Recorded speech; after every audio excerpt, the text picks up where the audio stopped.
Buenas, mi nombre es Denis Alexis Tello Núñez, estudiante de la carrera de bachillerato en Ciencias Criminológicas en la Universidad Estatal a Distancia. Hoy vamos a hablar de los delitos contra la familia y la intimidad. Primero podemos definir la palabra delito como la violación al espacio personal de un individuo o información que comprometa secretos de esa persona. Asimismo encierra todo lo que se refiere a la violación de secretos comerciales o profesionales. ¿Qué es el delito contra la intimidad? Esto se puede definir como una infracción penal que vulnere el derecho fundamental a la intimidad a través del apoderamiento, alteración, el uso o revelación de datos, comunicaciones o imágenes de una persona. Los principales delitos contra la intimidad son el descubrimiento y la revelación de secretos. Ambos protegen el derecho a la intimidad.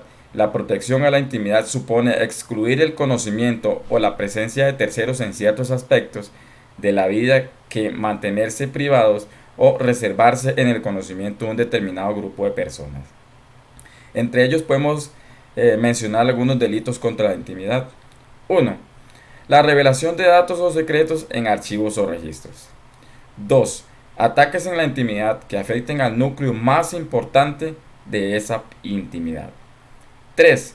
Conductas en las redes sociales como por ejemplo grabaciones en un primer momento consentidas pero luego se difunden para perjudicar a esa persona. 4. Conductas de producción o distribución de programas que utilicen violencia informática.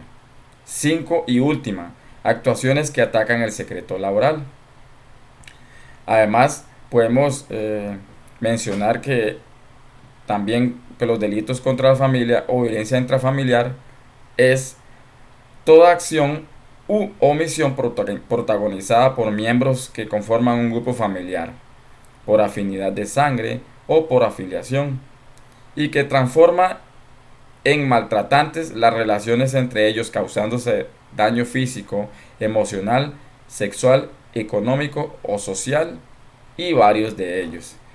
Dentro de esos delitos contra la familia podemos mencionar algunos también, lo que son los matrimonios ilegales. Dentro de ello encierra la bigamia, que es la persona que contrae matrimonio con otra estando casada. Autorización ilegal de un matrimonio.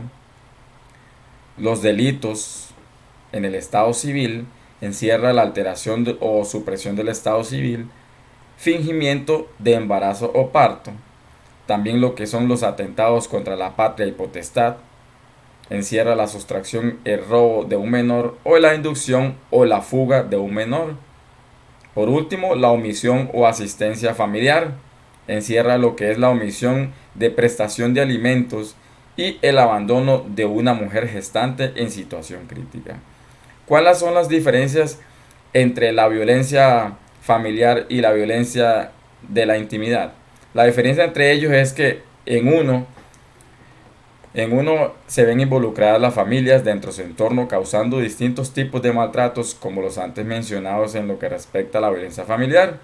Y en el caso de la intimidad se refiere a cuando para descubrir los secretos o vulnerar la intimidad del otro sin su consentimiento se apoderen de sus cartas, papeles, mensajes o correo electrónico y cualquier otro documento en efecto personal, así como se utiliza algún método para escuchar conversaciones en las cuales no estás invitado, transmisión y grabación. Algunos artículos reguladores de dichos delitos que están en la Constitución Política van desde el 176 al 188. Para mencionar algunos, podemos decir que el artículo 180 se refiere a la difusión de información de regulación restringida. Esto habla que con referencia a cierta información de cualquier tipo que por sus consecuencias al momento de ser difundida se les categoriza como difusión restringida. El artículo 81 habla sobre la violación de la propiedad privada. Menciona a los hechos más comunes que suelen ocurrir en la persona de que manera clandestina ingrese o se mantenga en una morada, casa, negocio, dependencia, recinto habitado por otra, en contra de su propia voluntad y expresa o presunta quien tenga un derecho a excluirla. El artículo 176 habla del matrimonio ilegal. Serán detenidos o reprimidos con prisión de 6 a 3 años a los que tengan matrimonio sabiendo que en ambos existe algún tipo de nulidad absoluta. El artículo 83 habla de la evasión de trámites para adopción de infractores del proceso de adopción. Se le impondrá prisión de 3 a 8 años. Hablaremos del verbo típico. El verbo típico de ellos es maltratar. No se precisa que debe ser reiterado o prolongado. Puede ser un suceso único. Lo importante es que se lesione el individuo. Los activos y pasivos en ambos son los cónyuges o los compañeros o el individuo. El padre y la madre, aunque no convivan en el mismo lugar. Los ascendientes o descendientes de los anteriores, los hijos adoptivos, todas las demás personas que de manera permanente viven integrados a la unidad doméstica o dentro del mismo núcleo familiar. El bien jurídico es la familia o la persona que se afectan los derechos humanos o las libertades individuales y fundamentales de dichas personas.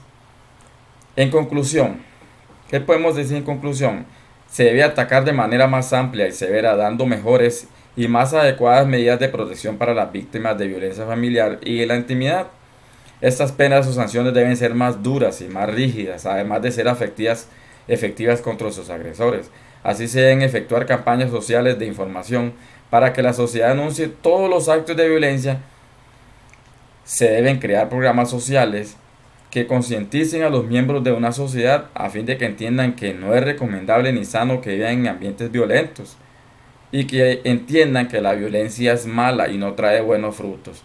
Para combatir este tipo de violencia se deben crear sistemas que busquen erradicarla atacando sus principales causas, debiendo asimismo concientizar y culturizar a las personas que viven en una sociedad en la que reine la paz y se erradique poco a poco la violencia, viviendo con valores que busquen sobre todo lo mejor para además lograr una anhelada y ansiada paz. Muchísimas gracias.